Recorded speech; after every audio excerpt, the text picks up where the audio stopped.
When I started the show, I was like, I really like the show. It's fun. The actors really have great chemistry. The writing is good. Also, it's an interesting premise. However, until episode 11, I didn't think I had enough material to really make a video.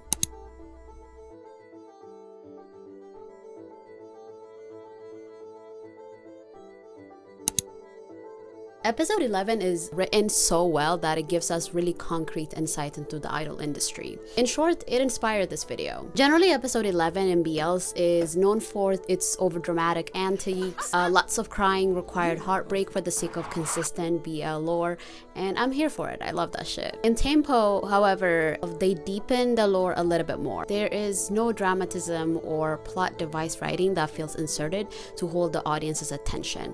It organically is tied with the story and the premise. It's very grounded in the reality that is the show.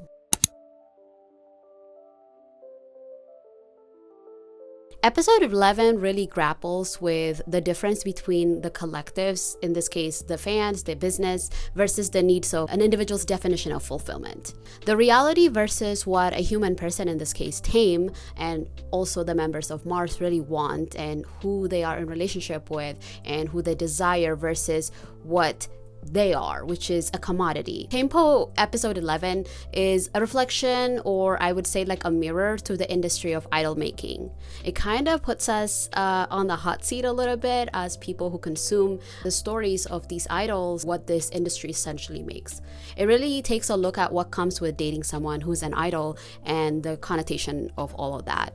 It's about the burden and the responsibility to date someone that is visible and public. It's never about the two people at the end of the day. It's about Mars's future, it's about Thame's future, it's about the lives and the future of many people that work within this company.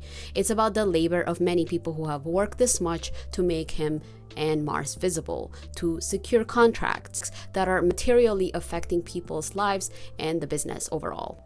One of my favorite things about really well written and well directed shows is you're able to capture everything, not just by what the characters say, but like how the other character reacts to what is being said. I think that is a really great way to get interesting layers of like what else is going on besides what is being said or what has been scripted. The reaction shots of Thame as it sinks further to him, that essentially the layers of Poe's decision making and why he broke up with him, you can see the shock wearing off a little bit. It's still heartbroken, but it's almost like he's withdrawn from the reality and accepting his fate, choice being made by where he is in his career and what type of environment he is basically has chosen to be in. After everything I've done for you that I didn't ask for. Things have already been chosen for him even before he chose himself. I think this is one of the most wildest lines because it's very revealing of Thame's personality and his values, I think. He is someone who is a martyr and he is willing to sacrifice his reputation.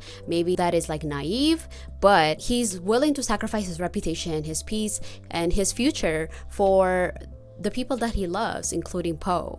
He did that with Mars as he was working on putting them together, and then now with someone he values and loves deeply. In this case, he's pushing against what is reality. Thame is someone who pushes knowing that the reality is the reality, which is not something we see visibly about idols like in the everyday occurrence. It's a really interesting insight, very tiring, and I think you need endurance and support system that I don't think a lot of idols generally have, I think.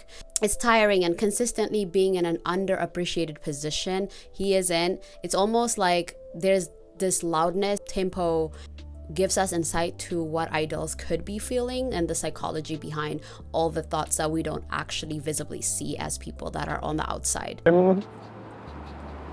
แกไม่เหนื่อยหรอ ผมไม่เหนื่อยเลย And obviously, he's not just speaking about them, he's speaking about how he has been working against reality since the beginning. Okay, I want to talk about Poe. First of all, Est is a very pretty human, and it's insane. He played Poe really well. I am also reading the translated novel. I'm almost done with it, and it's just like pretty good casting, I think. I think Poe is a very heartbreaking character because nobody has ever fought for Poe like ever. Thame is telling him that he's willing to risk his whole reputation and change the unchangeable and within a very traditional and rigid industry. And he said, I don't want that anymore, because he genuinely doesn't believe he's worth it, but also he genuinely doesn't believe it's true. Not only that, but at the end, Po also understood, I think, himself a little bit better and what he really wants to do. Sometimes what someone is really good at is not the thing that they genuinely love. He might be really good at being a director or a video editor, but I don't think that is exactly what he was called to do, because at the end, he just ended up working at the suit shop of his uncle. Ern is someone who's made Po really protective of his heart, but also has made him be really insecure. In between the lines, just reading. Ern is someone who climbs over people. He is someone who takes advantage of everybody around him, including Po. And I think he's made Po feel very isolated. Choosing to put himself down or his unhappiness over other people is like an autopilot. It's a default that Po is so used to. Ern chose his business when it came down to it. Like, he took all of the intellectual property of Po and then left him with nothing. And so it tracks and it's consistent with Po thinking that, Thame wouldn't choose him at the end of the day. Of course, that makes sense. And I really like that they kept that pretty consistent throughout the show.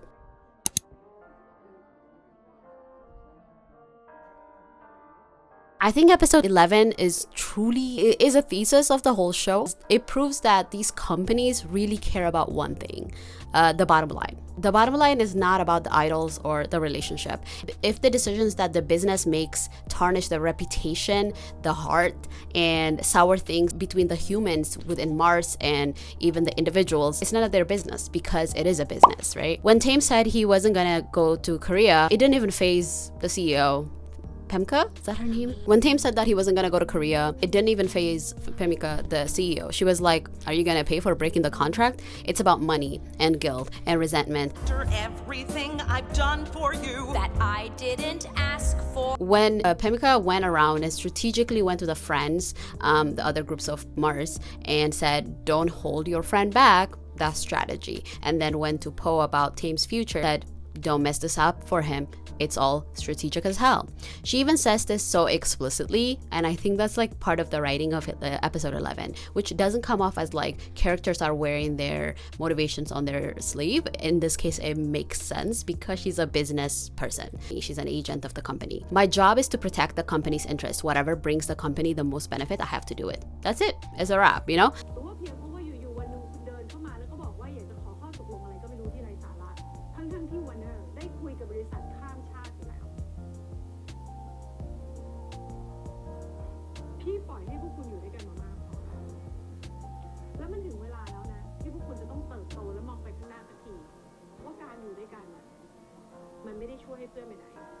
I think even she says that she had to make sure that Po is as clear and pure as possible before sending him off to Korea. It's about Thame being a commodity at the end of the day. It's about control. It's about optics. Even if relationships are built and there's tenderness there, promises are promised, at the end of the day, it's still a business. I think the CEO, Pemka, is well written. She knows deep down that her actions are perceived as one thing and her intentions are another. And she openly admits to it. And I don't even think she is like individually responsible. She is just, again, an agent of the company. This is what I mean. Motivations are clear. The villains are very much humanized, unlike some shows. At the end of the day, the CEO is protecting the company's commodities, the idols. Sucks to think about it that way, but that's what they are. It's, after all, not surprising that we landed with the message that leaned a little bit too heavily on the individual responsibility of the agent, in this case, the CEO within the corporation. I think that's much less complicated thing to tackle, especially in the BL, especially in 13 episodes, especially on GMM TV, that is trying to still give the impression that idols be idling, and they have some sort of autonomy, because if they were to give the other news, it would be very, very dystopian, right? However, I still think they did their best. Would I have liked liked a little bit more layer on the psyche of Mick and how he's always had Mars's back besides that little flashback on episode 11. Yes, like, of course. Would I have liked more systemic conversations about the individual responsibility? It feels like it's speaking to some like larger contextual stuff. Of course. Like, I'm greedy and an annoying BL watcher. Instead, we are given something a little bit more, I think, with stuff that has some sweetness, which is, I think, fine. I think ThamePo gives us almost an alternate universe, or AU, if you're a fanfiction reader, where if some people within the industry were to link arms with each other, some real sweet and honestly like revolutionary stuff could happen. People who feel alone in the industry could feel less alone, namely Poe in this case. Again, nobody has fought for Poe, like I said.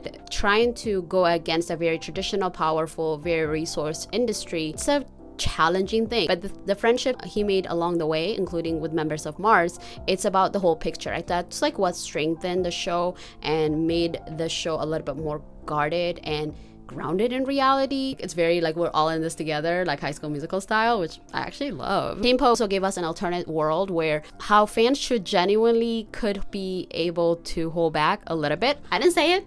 I just say what they say. So don't come for me. The enmeshment of fans with idols specifically is critically looked at through Fern, Poe's bestie.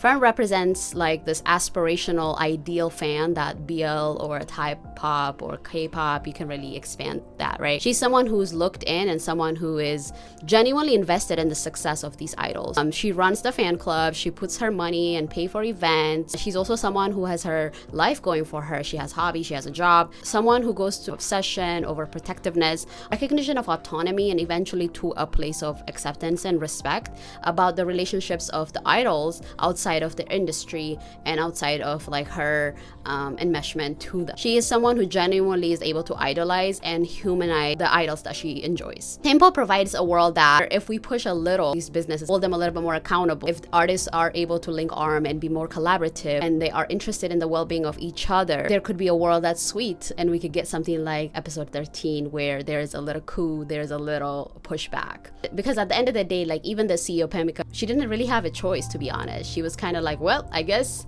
this is what they visibly did. And that is the alternate universe ThamePo kind of offers us or gives us a glimpse of hope in the dystopian idol industry where it's traditionally filled with fear, disposability, optics, profit, and artificial relationships that harm people and keep them harmed. Personally, I had a good time.